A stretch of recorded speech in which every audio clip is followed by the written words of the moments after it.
Bonsoir tout le monde. Bienvenue à cette belle soirée de la Société d'Histoire. Moment intéressant à vivre ensemble ici, puisqu'on va se remémorer un événement qui aura marqué énormément le petit monde des communications de Rouyn-Noranda, mais bien au-delà. On a réussi avec l'opération -30, et quand je dis on, c'est excluant celui qui vous parle. On a réussi à faire ce que j'appellerais un geste, un coup d'éclat significatif pour les jeunes. Alors, c'est de ça dont on va se parler ce soir. Moi, je suis honoré d'être ici, très content d'être à proximité de tous les gens et qui sont tous à ma gauche ici, je ne sais pas pourquoi. En commençant par Philippe Marquis, enseignant au cégep, et tout à côté, Céline Métivier, qui était aussi de l'opération -30 à l'époque, qui est responsable de recherche dans les regroupements d'éducation populaire, si je peux m'exprimer ainsi. Oui, ça va aller, merci. Pierre Thibault, guide interprète au Lac-Blanc. Oui, bien, en Mauricie, au Lac-Blanc. Voilà, hein, on est précis. Paul Dubuc, chargé d'équipe à l'Office municipal d'habitation de Rouyn-Noranda, mais qui ont tous en commun d'avoir été à la genèse de l'opération -30. Alors, c'est de ça dont on va vous parler ce soir. Cet événement-là prend son contexte ou prend sa racine dans un contexte d'époque assez particulier qui en étonnera peut-être plusieurs parmi vous. Je vais m'adresser à Céline Métivier dans un premier temps. Bonsoir, Céline. Bonsoir. Céline, on t'a demandé de nous mettre en contexte cette époque, ce moment. On est ici dans le milieu des années 80. On aimerait savoir de toi, d'un premier temps, comment ça se passe, puisqu'on parle de l'opération -30, on parlera tantôt avec Philippe de l'organisation qui est le regroupement autonome des jeunes, mais c'est quoi l'époque, socio-économiquement parlant et socialement, là, tout court? Oui, c'est une époque qui était très, très, très difficile pour les jeunes. On sortait du cégep, de l'université, on avait des pré-étudiants. Moi, j'avais un pré-étudiant à 28,75 %. Puis le chômage était phénoménal. Il y avait, juste en Abitibi-Témiscamingue, le chômage pour les jeunes, là, quand on dit être sur le chômage, c'était à 27 %. Mais quand on comptait tout le monde qui était sans emploi chez les jeunes, ça montait à au-dessus de 55 %. Fait que ça allait pas bien, là. Ça allait vraiment pas bien. Et c'est dans ce contexte-là que, on a commencé à faire des actions. C'est pas juste l'opération -30, là, ça a débuté avant ça. Mais Philippe, il va pouvoir plus nous parler de cette partie-là. Donc, on comprend tous que les jeunes sont éprouvés, solidement éprouvés. Est-ce que l'action, pour mettre les choses en contexte, le regroupement autonome des jeunes, ça vient d'où, Philippe? D'où ça émane? Oui, je vais juste faire une parenthèse. Avant la discrimination sur la sécurité du revenu, ça a été institué à la fin des années 60, quand il y a eu un renouvellement de la loi sur l'aide sociale. Et le gouvernement, à l'époque, a décidé de discriminer les plus de 30 ans avec les moins de 30 ans. À cette époque-là, c'était peut-être tel que tel, mais étant donné la crise qu'il y a eu 81, 82, 83, tout ce qu'on a connu, et là, on se ramasse là, avec 600 000 personnes qui sont au cité social au Québec, dont à peu près 110 000 jeunes, mais qui ont 147 $ par mois. Et le premier geste qui a été posé, c'est la question de la parité de l'aide sociale. C'est une occupation du bureau de Gérald Godin. Là, je remonte loin. Là. Mais en avril 83, j'y ai participé. On est resté une dizaine de jours dans le bureau de Godin. On a rencontré 3 ministres, Marois, Bérubé puis Godin à l'époque. Et plus tard, l'automne suivant, il y a des associations étudiantes, la jeunesse ouvrière chrétienne, le mouvement étudiant catholique, plein d'organisations de jeunes qui se sont réunis ensemble et qui ont dit on va fonder le regroupement autonome des jeunes. Le premier gros geste qui a été fait, il s'est fait, il y a eu 4 cellules au début, Hull, Sherbrooke, Montréal, Québec. Et le premier geste, c'était l'occupation des bureaux du Centre de services sociaux du Montréal métropolitain. Il était 150. Et ils sont rentrés un jeudi Puis le samedi matin, c'était Mme Marois qui était ministre à cette époque-là. Le dimanche matin, la police est arrivée et elle les a sortis. Étant donné qu'on avait très peu de moyens et qu'on ne peut pas être en grève quand tu es à la sécurité du revenu, là, donc on était des enfants de la télévision, donc ce qu'on faisait, c'était des gestes spectaculaires, là. À un moment donné, il y a eu une tentative d'occupation de la tour de la Bourse de Montréal. Il y a eu une grève de la faim. Il y a des gens qui se sont présentés dans une élection. Et arrive là, l'automne 84 où la CSN, là, la Fédération des affaires sociales de la CSN, dont Richard Saint-Pierre faisait partie, il y a beaucoup de monde qui doivent connaître Richard Saint-Pierre ici, a invité Pierre Sabourin, qui a fait une conférence au cabaret de la Dernière Chance sur l'heure du midi. Moi, j'avais connu Sabourin en 83, puis là, il a dit, vous devriez former une section.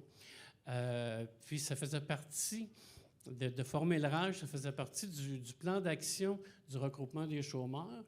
Donc, nous, on se rencontre, on commence à travailler ensemble, mais immédiatement, on a un bureau, on a un fax, on a un téléphone, c'est gratis, ça. Fait que là, puis c'était extraordinaire. On avait une place pour se réunir aussi. On avait une dactylo électrique. On était vraiment en affaires. Puis, rapidement, là, ça a décollé. C'est comme ça que je vois ça. Là, Bien, je voudrais aussi ajouter, là, on ne l'a peut-être pas précisé, mais la discrimination dans l'aide sociale, tu avais moins de 30 ans, tu avais 150 $ à peu près. Puis, tu avais plus de 30 ans, tu avais 400 $. Fait que nous, ce qu'on se disait, c'est comment on peut penser, comment ça se peut que tu aies 25, 18 ou 30 ans, que tu n'aies pas les mêmes besoins. Tu as toujours les mêmes besoins. Tu as besoin de logement, tu as besoin de manger, tu as tout besoin de ça. Fait que pourquoi qu'il y a une discrimination, là, ça n'a pas d'allure. Fait que c'est là-dessus qu'on se battait. Parlons-en davantage. Il y a de la détresse chez les jeunes à l'époque. Je pense qu'on peut convenir que la situation, non seulement sur le plan financier, monétaire, est catastrophique, mais on en a discuté ensemble un peu. Ça se présente très mal pour les jeunes. On vit quoi? On vit quoi à l'époque avec? Quelqu'un veut en parler? C'est quoi la situation des jeunes du moment? C'est catastrophique, surtout en Abitibi, en région, parce qu'à cette époque-là, si je me souviens bien, on parle du suicide chez les jeunes, l'Abitibi était l'épicentre mondial du suicide, puis en Abitibi, l'épicentre, c'était Malartic à l'époque. Ça fait que c'était pas... Puis on disait à l'époque, selon des études qui avaient été faites, qu'une des principales raisons pourquoi les jeunes s'enlevaient la vie, c'était l'argent. Fait que c'est un peu là... fait que c'était pas clair là, pour la jeunesse. On parlait de 50 et plus de taux d'inoccupation, de taux de chômage. De sans emploi, merci, c'est le terme exact. Oui, puis il y avait, je disais, tu n'es pas capable de te nourrir, donc ça peut engendrer là, la prostitution, entre autres, la détresse. Tu es tout seul, tu ne sors pas.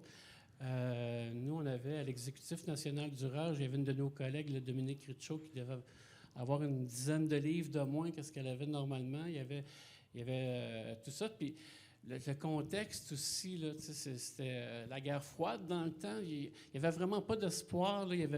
Donc, à un moment donné, on se dit, on va se ramasser ensemble. En étant ensemble, déjà, il y en a de l'espoir. Là. Puis, on va taper. Là. Le premier move qu'on a fait, c'est d'occuper le bureau du député des jeunes, là, le 15 novembre, là, M. Gilles Barry. Peut-être qu'il y en a certains qui s'en rappellent ici, mais il avait été élu à 23 ans. Puis, rapidement, en tout cas, ça a attiré du monde autour de nous, mais c'était de pouvoir, là, plutôt que de se morfondre, là, en tout cas de notre côté, là, c'est de pouvoir là, s'indigner puis de taper autant qu'on pouvait. Là. Puis, quand tu étais sur l'aide sociale à l'époque, si je me souviens bien, si tu vivais en colocation, tu étais coupé. Après ça aussi, il y avait des programmes, là, entre autres les programmes Jeunes volontaires pour la jeunesse. Céline, tu disais que ça donnait 3 piastres de l'heure? Ah, même pas. Même pas. Sans assurance, sans payer de chômage, c'était pas des conditions de travail, là, parce que ça répondait pas au code du travail, finalement. Là. Ouais. C'est ça, les programmes à cette époque-là. Mettons, tu avais ton 150 d'aide sociale. Ils t'ajoutaient un 100 par le gouvernement, puis l'entreprise te donnait un autre 100 Fait que nous, on calculait là, que ça donnait à peu près 1,87 fait qu'on disait, ben c'est du cheap labor, là. Puis, ben, on se sentait discriminé. On disait, nous, ce qu'on veut, c'est des vrais emplois. On ne veut pas avoir des emplois, on va dire, là, le mot, de merde. Même si des fois, ça pouvait être des emplois dans des endroits intéressants. Mais c'était juste que le décalage avec les autres personnes qui travaillaient, puis on le sait parce qu'on est obligé de le faire là, pour survivre à peu près tout le monde là-dessus. Pourtant, les années 80, on parle de ça aujourd'hui comme une période faste, glorieuse, remplie de paillettes et de boules disco. Pierre Thibault, c'est comme ça pour toi? Je t'imagine mal? Non, je pense à Fouki, d'ailleurs. Il aurait aimé vivre in the 80s. Oui, d'ailleurs, peut-être. qu'on aime beaucoup en passant. Oui, oui. Mais ça situe bien l'époque et dans le contexte que ça part toujours à quelque part. Je ne suis pas tributaire, je suis pas un peu peut-être l'élément déclencheur. À l'époque, j'ai travaillé beaucoup en prospection minière pour les mines Camflo de Toronto, dans le bout de Timmins, ensuite avec Pierre Morissette Exploration et aussi avec les coopératives Magma. Et de plus en plus, ça allait mal au niveau minier, de moins en moins de travail, de plus en plus de chômage, et mon chômage, de moins en moins, il me reste presque plus de timbres qu'on disait à l'époque. Et puis là, je voyais le bien-être social qui arrivait, et je me suis renseigné, 147 $, quand en bas de 30 ans, j'ai 29 à l'époque, et puis c'est 487 que tu avais. Et à cette époque-là, je l'ai toujours, ma jeune fille, que j'adore toujours. Et les moments aussi personnels, un petit peu de la vie personnelle. C'était un peu difficile. Fait qu'un après-midi, et à l'époque, on se tenait beaucoup ensemble. Je ne sais pas si ça existe encore aujourd'hui avec les jeunes, mais on va d'appartement en appartement, on prend un coup, des belles soirées, tout ça. Et à un moment donné, un après-midi, je m'informe d'où viendrait la répression sur le lac Ossisco. Est-ce que ça serait provincial ou ça serait fédéral? Puis Philippe, il me dit, mais pourquoi tu poses toutes ces questions-là? Bien là, j'ai dit, c'est parce que moi, j'en ai assez. Je vais aller planter ma tente en plein milieu du lac Ossisco. C'est un geste de désespoir, et irrationnel, émotif. Et puis, ça n'a pas tombé dans l'oreille d'un sourd. Ils ont tout allumé. C'est pas bête. Donc, un geste individuel, c'est stérile. Ça n'aurait rien changé, mais c'est devenu collectif. Ça a été repris par le groupe, et je me souviens, même Richard avait dit le lendemain, celle-là est bonne, il ne faut pas la perdre. Donc, ils ont été présentés au Conseil d'Urage, ça a été accepté. C'était proche. Nous, on pensait que c'était tellement une bonne idée que tout le monde n'allait pas dire oui, tu sais. Mais parce que c'était huluberlu un peu. Nous, on vient de l'Abitibi, région minière, il y a le reste du Québec. Qu'est-ce que c'est cette idée-là? Et c'était d'aller planter des tentes de prospecteurs sur un lac, occuper un lac. C'était difficile de mettre ça ensemble. Vas-y donc.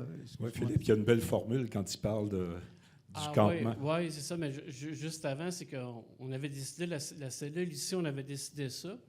Puis on s'était joint au national, on a participé au 4e congrès, puis là, on a comme presque fait rire de nous autres. Il y a quelqu'un qui a crié ils vont couler avec la débâcle. C'était la gauche, les jeunes radicaux, la gauche radicale se ramassait dans le rage dans ce temps-là. On était avec toutes sortes de monde, puis on a réussi à faire passer notre projet. Puis je me suis fait élire aussi à l'exécutif. Donc, là, puis on avait du monde de notre côté à l'exécutif. Donc, on était appuyés par le national. Là. Puis, pour nous autres, là, l'image là, qu'on avait donnée dans les médias à l'époque, c'est de dire la place des jeunes en 1985, qui était l'année internationale de la jeunesse. C'est vrai. C'est sur un lac gelé, un lac biologiquement mort. En arrière du bureau de chômage, en face du bureau du député des jeunes, puis à l'ombre là, de la 2e polluante au Canada. C'était ça pour nous. Là. Ça a vraiment été écrit dans un communiqué. Ça, c'était comme ça qu'on voyait ça. Ce qui est pas banal à partir de ce moment donné-là, de cette idée-là qui a fini par être acceptée de tous, c'est qu'elle a eu des rebondissements et en fait une visibilité assez extraordinaire. Le potentiel, est-ce que vous aviez réalisé le potentiel médiatique ou l'image forte, telles les photos qu'on a vues? Est-ce que vous vous doutiez du potentiel de cette opération-là au moment où vous l'avez amorcée ou réfléchi? Réfléchi, c'est peut-être pas le bon mot, si je me fie à ce que Pierre a dit. Enfin, quand vous l'avez initié. Oui, Ouais. ça a été comme beaucoup de gestes à l'époque aussi. On parle même de la New Left et tout ça. Il y avait un grand mouvement de spontanéité dans les gestes. C'était pas très calculé. Et d'ailleurs, c'était toujours...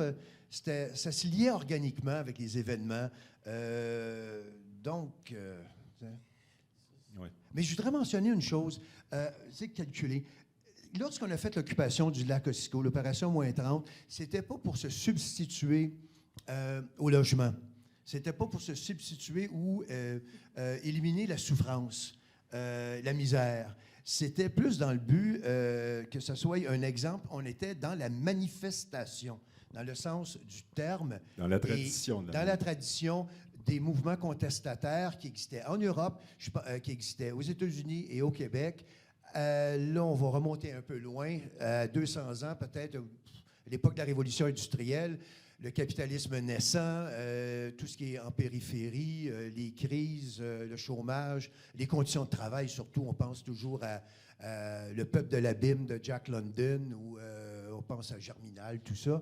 Eh bien, les gens manifestaient en levant un chiffon rouge, des milliers de chiffons rouges, en criant.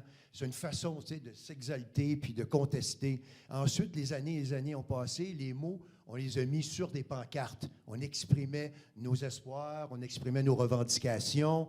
Et les années ont passé jusqu'à, on pourrait dire, dans ces années 80-là, 70, 80, il y a la naissance des mouvements de théâtre radical et satirique. Je pense sur la côte ouest, il y avait le San Francisco Mime Troupe, théâtre radical, théâtre qui intervenait dans les villes, qui allait vers les gens, occupait les centres-villes avec il y a un peu de la Commedia dell'arte qui était là-dedans, tout ça.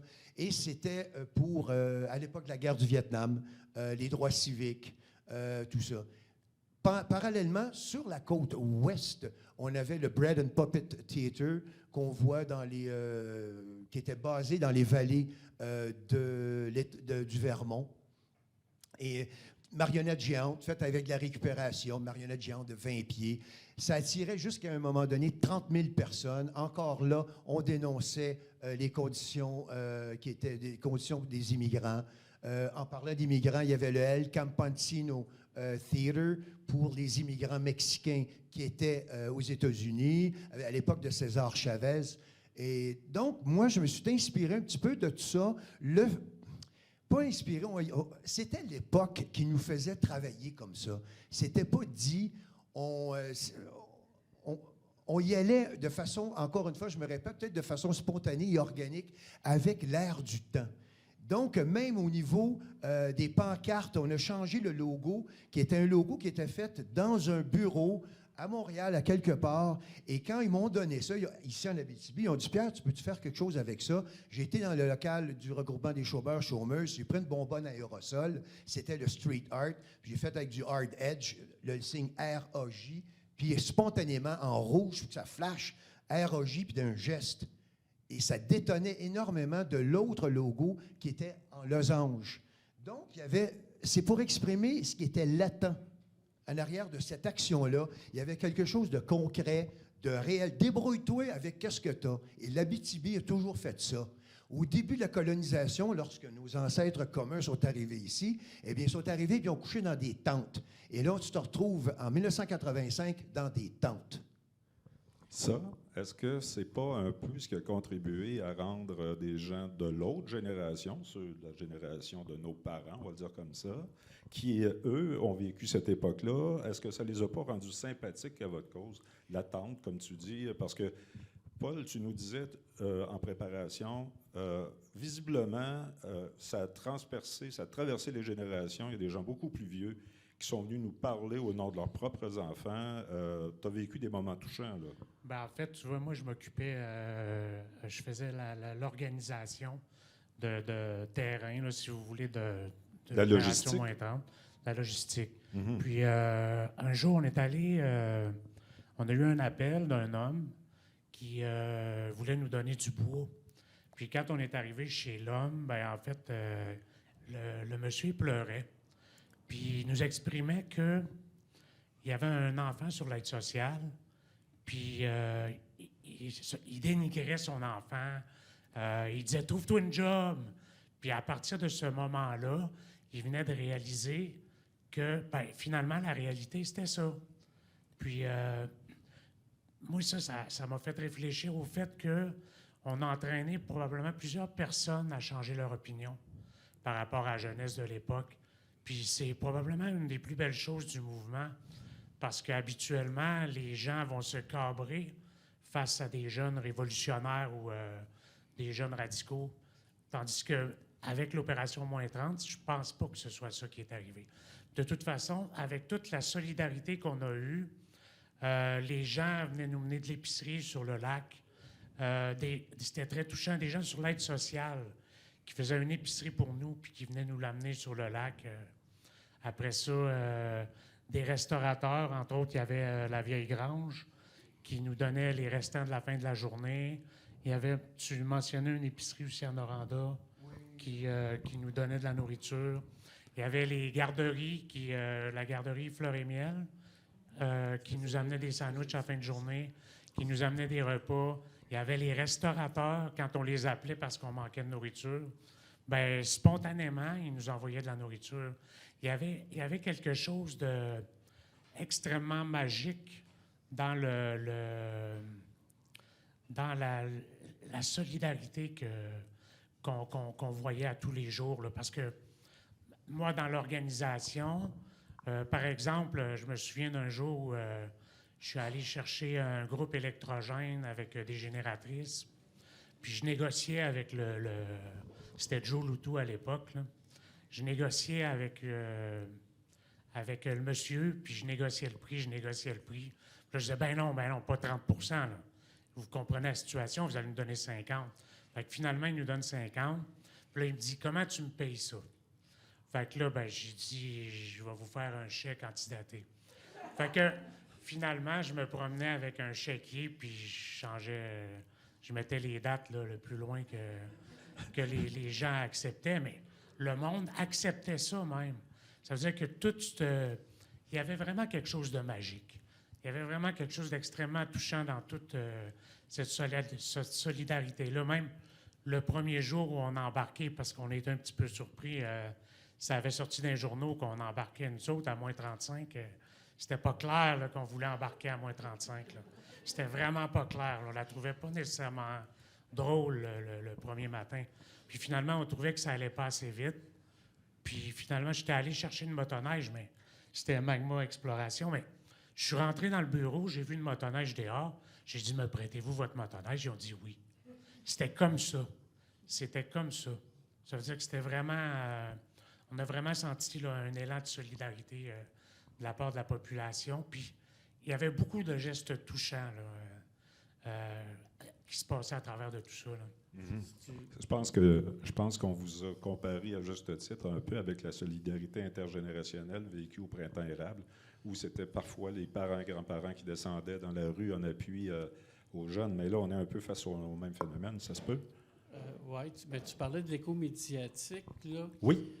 Tantôt, le monde on trouvait ça drôle quand que je disais on avait un fax, là. Les communiqués de presse, parce que là, on fait une opération qui doit avoir une envergure nationale, fait que le communiqué de presse qu'on a écrit pour l'occupation du 4 février est envoyé sur Telbec le 3 février. Et le matin même, Le Devoir titrait, bon, les jeunes sont sur le lac Ossico, mais pendant que les gens à Montréal pouvaient acheter Le Devoir, là, nous autres, on n'était pas encore installés. C'est-à-dire que là, c'était clair qu'il fallait, là... puis il faisait fret, oui, c'est ça. Fait vous aviez commandé du moins 30, pas du moins 35. Oui, c'est ça qu'on voulait. Oui, oui. Fait que c'est quand même quelque chose, parce qu'il n'y avait pas de téléphone cellulaire, il n'y avait rien de ce genre-là. Là. Puis un groupe électrogène, voyons, comment ça s'appelle? Pas des chaufferettes, mais des poêles à bois, une génératrice, tout ça. Une toilette chimique, tout est installé. Là. Mais ça ne s'est pas fait tout le même jour, par exemple. Non. On a vraiment été surpris, nous autres, ce matin-là. Oui, en fait, vous avez tenu le fort ou le lac pendant, 10 nuits, 11 jours. Hein, En fait, c'est 11 jours. 11 jours. On a débarqué le 12e jour. Voilà. Mais il n'a pas fait froid tout le temps, par exemple. Non. À un moment donné, ça s'est réchauffé. Puis c'était drôle parce qu'il faisait plus que 0. Là. Il faisait 5, quelque chose comme ça. Ça veut dire qu'il était temps qu'on débarque parce que les planchers des tentes, c'était du chip pressé. Là. Puis là, ça commençait à faire flouche en dessous des poêles. Là. Fait qu'il était vraiment temps qu'on débarque. Mais les médias, effectivement, très, très réactifs à ce que vous faisiez, parce que c'est Pierre qui me disait l'autre jour, on s'est retrouvé sur un show du matin au Canada anglais, je ne sais plus le nom d'ailleurs de cette émission. Je pense que c'est As It Happens. As It Happens? Oui, c'est ça. Puis c'était coast to coast, comme on dit. Et puis, les médias, le Link, aussi des médias qui étaient un peu plus, je pense, du nord de l'Ontario, dans ce coin-là, mais aussi CBC anglais. Et je me souviens que j'avais fait l'entrevue, vu que je parle anglais. Bon, et puis on était 3-4, et on était dans le local du regroupement des chômeurs. On parlait avec cette dame-là, puis elle trouvait qu'on était enjoués. Elle ne comprenait pas parce que l'image qu'ils ont, c'est qu'on est des jeunes, il fait moins 30, on est sur un lac, puis on rit, puis on a du fun. C'est pas normal. Elle, ce qu'elle s'attendait, c'est qu'on souffre. Mais la chaleur humaine était tellement... C'était un événement, comme un peu Paul le mentionnait, tellement sympathique, puis on réalisait quelque chose. Puis on sentait qu'on faisait des gains. Et de plus en plus. Et fait que finalement, c'est ce que je lui ai dit. J'ai dit, c'est parce que on est surpris nous-mêmes. Oui. On est surpris nous-mêmes du succès de cette activité-là. Parallèlement à ça, excuse-moi, je voulais juste mentionner aussi qu'il y avait des choses on a parti, il y avait c'était une occupation, mais en même temps, on faisait de l'éducation populaire. On a parti, toujours, l'éducation populaire avec un bar. On appelait ça le bar Rage. Du jeu de mots. Très recherché. Je suis obligé de le mentionner. Bien sûr. Hey, on est dans vingtaine. Bon. Ben oui. Okay. Et c'était dans le sous-sol du cabaret de la Dernière Chance. Ensuite, on avait aussi festival de films. On avait, à l'époque, on les a notés le 4 février, la turlute des années dures, qu'il y en a beaucoup qui se souviennent. Il y avait aussi Noranda, film écrit de Daniel Corvec puis Richard Desjardins, je pense qu'il était là-dedans. La maladie, c'est les compagnies. Ensuite, Si cette planète vous tient à cœur, Comme des chiens en package, le hit. Et puis, bon, bref, fête de solidarité. Fait qu'à tous les soirs, il y avait des films, il y avait de la bière, il y avait des discussions. Donc, ça allait au-delà de l'occupation, ça allait dans l'éducation. Et en plus, spectacle au cabaret de la Dernière Chance, Richard Desjardins, qui nous chante Forever Young, trait de circonstance. Ensuite, qui d'autre qu'il y avait? Tican Wellingford, ceux qui veulent le voir dans le film Les Mouches à feu. Tican Wellingford avec son band des amis Anishinaabe, les frères Boudria, d'un groupe qui s'appelait, si ma mémoire est bonne, Desert Lake, possiblement. Je peux me tromper. Aussi, notre cher ami Windy Earthworm, qui est de la gauche anglaise de Montréal, qui est queer. À l'époque, c'était pas populaire. Et une espèce de Woody Guthrie, mais avec énormément Jim Morrison puis Woody Guthrie. Grande tinière, tout ça, et fort sympathique. Fait que qui d'autre aussi? Bref, ça a été un événement très rassembleur. En même temps, le but, c'était de faire de l'éducation aussi. Oui. Et de s'amuser. Céline, t'allais dire tantôt. Oui, bien là, je suis subjuguée par Pierre. L'écoute. Non, mais moi, ce que je voulais parler aussi de l'élément, je trouvais, on fonctionnait en collectif, toute la gang. Donc, il n'y a pas de chef dans notre gang. on s'est séparé des tâches avec les forces qu'on avait chacun et chacune. Moi puis Philippe, on était souvent dans les médias parce que on était capable d'aller parler devant le monde. On est allé à la radio, puis aussi, on s'est rappelé tantôt en se préparant que effectivement, on avait un lien avec la radio communautaire, avec qui on mentionnait quand on avait des besoins. On a-tu besoin de bois? On a-tu besoin de sacs de couchage, de bouffe? Bien, ils nous relayaient. Puis la radio communautaire, à l'époque, était vraiment beaucoup, beaucoup écoutée. Hein? C'était quelque chose, là, pour y avoir déjà été là-dessus. Puis ce qui était... moi, un souvenir que j'ai, c'est qu'on se réunissait dans une des tentes. Puis là, on faisait un petit peu le bilan de la journée. Puis on se disait, bon, là, demain, qu'est-ce qu'on a à faire? Qu'est-ce qui nous manque? Où on va chercher telle affaire? Qui fait quoi? Fait que ça, je trouvais que en tout cas, c'est vraiment un bon souvenir pour moi. Puis, bon, un souvenir, j'ai quand même fêté mes 23 ans pendant le lac Ossisco. Hein? C'est quand même pas pire, ça. C'est pas mal du tout. D'ailleurs, tu fais une parenthèse sur les médias, et je vous fais un aveu, en fait, à tout le monde, mais je vous l'ai fait à vous tantôt. On se demandait bien comment couvrir un tel événement du côté des médias, parce que quelque part, c'était à chaque jour important pour une radio communautaire de couvrir. Mais, un peu comme vous le stipulez, avec la programmation qu'il y avait, les besoins qui s'exprimaient, tous les jours, il y avait matière à faire de l'information ou à parler de cet événement-là. Puis, Paulo l'a rapporté tantôt, on parle de 11 jours. Donc, il fallait entretenir un climat de collaboration avec les médias. Il fallait aller sous la tente aussi du côté des médias, parfois vous amener en studio, et ça a fonctionné pendant pratiquement 2 semaines. Il faut quand même le relater. Je pense que c'est pas tous les jours qu'on voit des événements retenir autant l'attention, aussi longtemps en fait. Mais en même temps, Philippe et Céline, aux communications, avaient fait une job admirable parce que, je sais pas, le dossier de presse du lac Ossisco est impressionnant. C'est vraiment impressionnant. J'ai relu ça à un moment donné, puis j'ai vraiment resté très, très surpris là, de la quantité de fois qu'on est sorti dans les médias nationaux. Même, on a fait, je ne sais pas si vous vous souvenez, on a même fait le téléjournal. Puis on était dans l'introduction du téléjournal.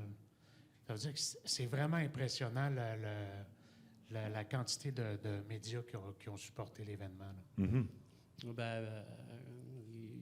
Les archives sont à la Banque des archives nationales. Là. On les a regardées hier. Là. Moi, j'avais les larmes aux yeux, j'en revenais pas. Là, mais ça fait pression. Ça a aussi eu écho à l'Assemblée nationale du Québec, où le Parti libéral, parce que c'est le Parti québécois qui était au pouvoir, mais le Parti libéral posait des questions. Et ça a amené là, cette pression-là, nos 3 députés, là, M. Gendron, Bordelot puis M. Berry, à venir nous voir sur le lac. Là. Mais on n'avait rien d'autre à leur dire qu'on resterait là tant que notre demande ne serait pas réalisée. Là, on n'était pas là pour Il n'était vraiment pas toujours bien reçu. Oui, c'est ça aussi. On était un petit peu... Il y a même l'évêque Hamelin, à l'époque, qui était venu sur le lac nous rencontrer. Là. Oh oui. Puis malheureusement, il n'a pas été, lui non plus, bien reçu. Ça ressemblait... On ne savait pas c'était qui. Oui. Ben, c'est ça. Les vêtements sacerdotaux n'étaient pas nécessaires sur le lac. Mais, cela dit, vous étiez combien à la fois? Combien de personnes étaient là sur place? En fait, tu vois, dans l'organisation du RAGE comme tel, oui. On devait être aux alentours de 7. C'est à peu près ça. Hein? Ça, c'est le noyau 7, dur. 8, ça, c'est le noyau dur. Ouais. Puis c'est vraiment nous autres qui a fait, une grosse partie du travail, mais je ne peux pas dire tout le travail parce que on avait aussi, on était bien entourés. Il y avait les 7, si vous voulez, qui étaient les 7 plus jeunes, mais on avait des grands frères. On avait des êtres comme notre ami Pierre qui était là, qui nous assistait. On avait Richard Saint-Pierre, Daniel Leduc. Puis là, je vais en oublier un méchant paquet, là, parce qu'on avait beaucoup de grands frères. Il y avait vraiment... Puis c'était le fun parce qu'il y avait une bonne entente, il y avait une belle confiance qui régnait, puis il y avait vraiment beaucoup d'entraide. Pour ce qui est des gens qui ont été sur le lac, de mémoire, c'est 7 tentes qu'on a fini par monter. Puis on devait être en une moyenne de 35, mais ça a monté à un moment donné quand la gang de Montréal est descendue. Là, il y a un autobus qui est venu de Montréal. Alors là, la quantité de gens a augmenté, puis c'était rotatif, là. C'est pas nécessairement tout le temps les mêmes 35 qui étaient là. Puis d'ailleurs, c'était un petit peu étrange parce que on acceptait tout le monde, puis effectivement, on a eu tout le monde. Ça veut dire qu'il y avait aussi quelques indésirables qui étaient là. On négociait comme on pouvait avec ces gens-là, mais au final, il n'est vraiment rien arrivé de grave, mais il fallait naviguer à travers ces gens-là, puis on en avait besoin, là, tu sais, là. On avait besoin de monde pour être avec nous là, sur le lac, là. Mais, c'est ça, ça devenait comme un petit village. Hein? Tu sais, il y a toutes sortes de monde, là. Puis c'est sûr que dans un village, bien là, tu sais, comme, mettons, nous, on partait dans la journée pour aller faire plein de trucs. Fait qu'il fallait tout le temps qu'il y ait des gens qui restent. Fait que là, on s'était comme nommé quelqu'un qui, lui, était tout le temps là parce que de toute façon, il était sans abri. Fait que, fait qu'il maintenait un peu, c'était comme une espèce, entre guillemets, on l'appelait le maire, là, tu sais. Avec Gilles Bergeron, je ne sais pas si tu te souviens, qui restait à Hautier-Nord, maintenant. Là. Et puis, je me souviens de lui, il coupait, avec As It Happens, la speakerine qui était là, elle se demandait, c'est who's that guy, tu sais, puis lui était là, je suis le maire, I'm the mayor, tu sais. Puis là, on dit, arrête, je suis le maire. Il était fier, tu sais. 22 ans, je avait. 22. Oui, c'est ça. Fait que nous, ce qu'on faisait, c'est on faisait nos trucs, puis là, le soir, on allait dormir sur le lac. Puis c'était vraiment bien organisé. Moi, j'étais impressionnée parce que moi, je connaissais pas ça, là, mais tu sais, d'avoir des poêles à bois, puis on avait tout le temps du bois, puis là, on se levait, là, tu sais, ça m'est arrivé, là, en pleine nuit, de me lever à 3 heures du matin, il fait frette. Fait que là, il faut aller chauffer le poêle dans la tente, là. C'était quand même une belle expérience. Te souviens-tu quand on voulait partir un journal qui s'appelait le Klondike, Journal d'un hiver. Puis on voulait relater tout ce qui nous arrivait. Puis finalement, ça n'a pas resté assez longtemps, après 11 jours. Quoi d'autre? Oh, juste aussi remarquer une autre chose. Il y a eu un enchère ou c'est un encan au cabaret de la dernière chance. Puis c'est Marie-Luce Garceau, je pense, qui était en arrière de ça quelque part.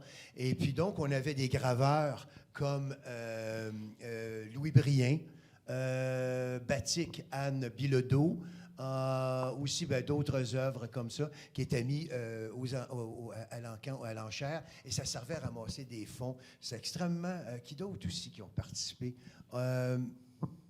Bref, on a été... Une source d'inspiration. Oui, puis on a couvert beaucoup de... extrêmement prolifique. Oui.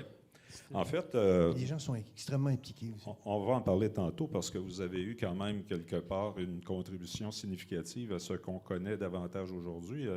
Et il faut le rappeler, si l'Orage était une organisation dédiée à la cause des jeunes, particulièrement la cellule de l'Abitibi-Témiscamingue avait l'enjeu environnemental à cœur.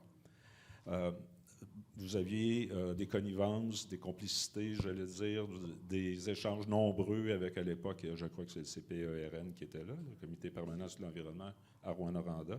Est-ce que vous le portiez, cette revendication-là, dans les médias à l'époque? Quand on parlait d'un lac là, biologiquement mort, mais c'est sûr...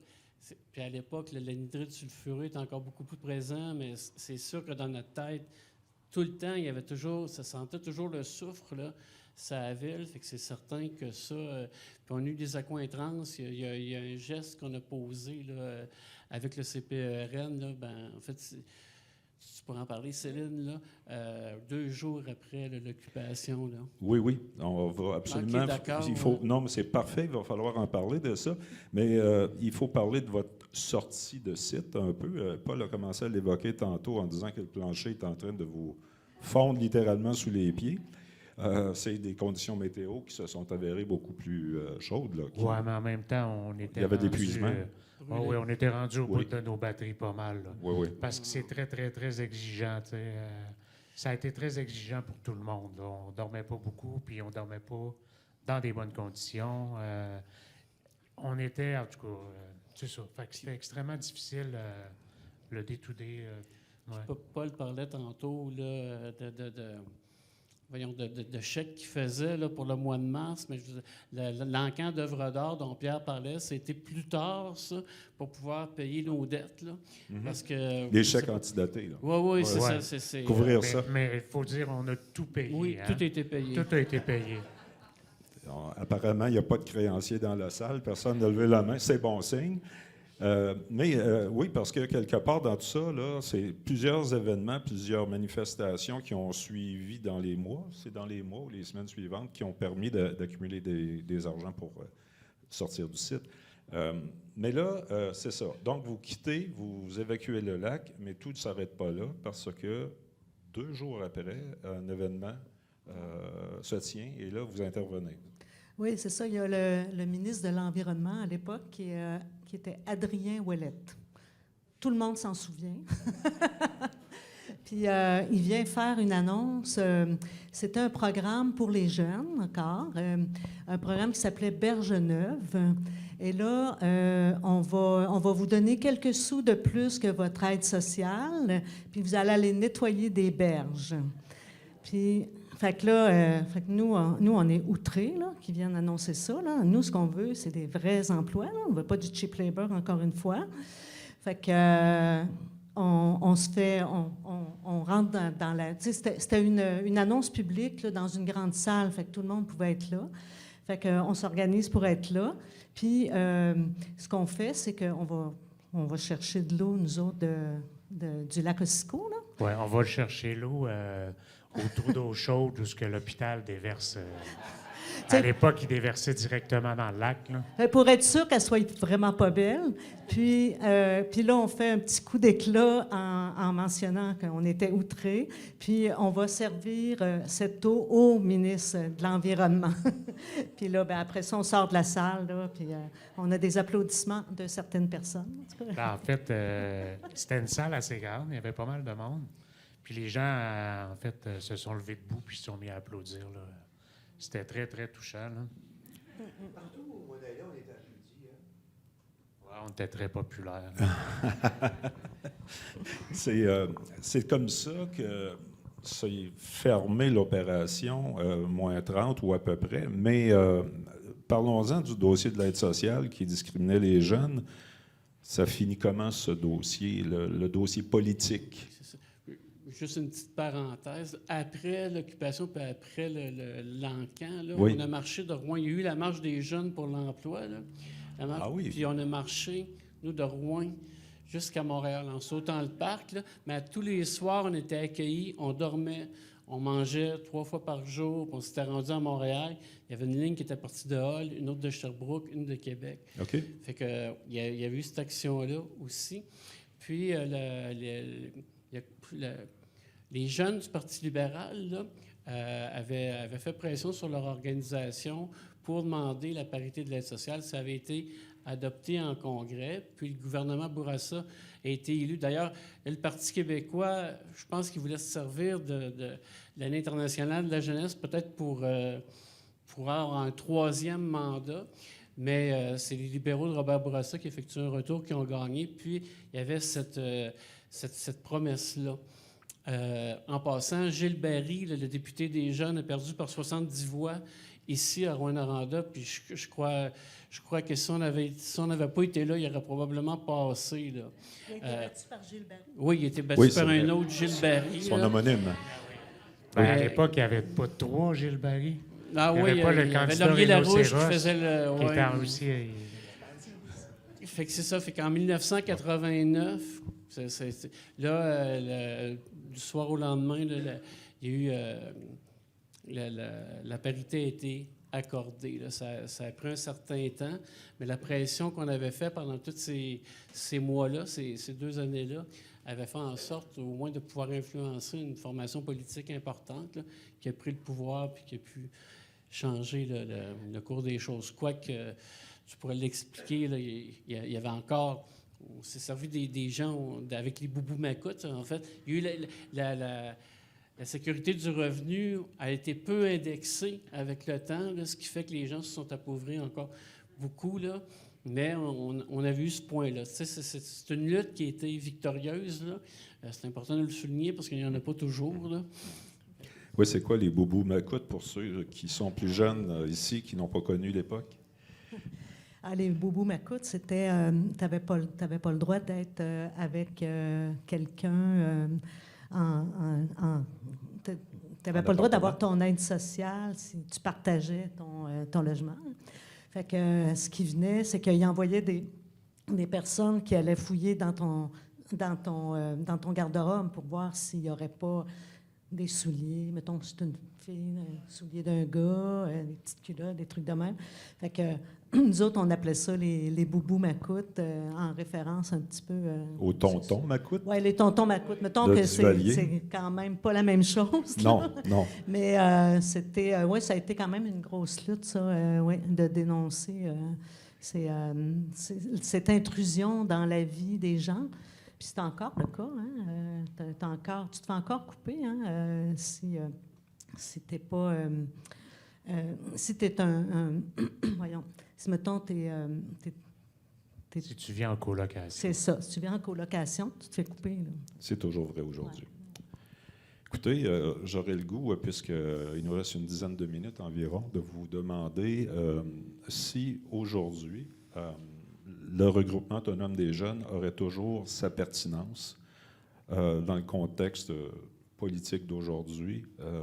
Est-ce qu'on est encore, est-ce qu'on a besoin de ce genre de coup de fouet comme société pour assurer une place aux jeunes qui demeure valide, valable, ou on est passé à autre chose? J'aurais le goût de vous entendre là-dessus un petit peu.